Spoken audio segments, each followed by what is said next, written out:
PSA Japon a fait un communiqué qui est assez affligeant. Si tu ne me connais pas, moi c'est AlexTCG22, je te parle de collectibles tous les jours, alors n'hésite pas à t'abonner pour ne rien rater. Et oui, PSA Japon a dû faire un communiqué car les choses étaient dramatiques.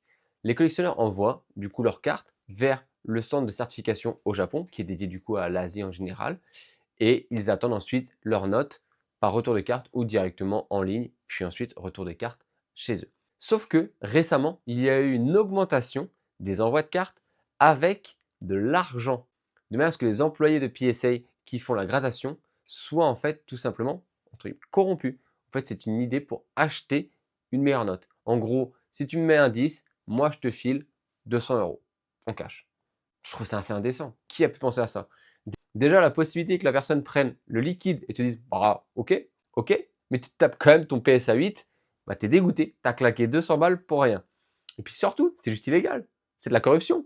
Tu essaies d'acheter quelque chose pour ensuite revendre plus cher ta carte. T'as vu ça où? Et pour que PSA soit obligé de faire ce genre de communiqué, c'est que l'état était grave et qu'il devait y avoir vraiment un très grand nombre de collectionneurs, entre guillemets, qui faisaient ce genre de pratique.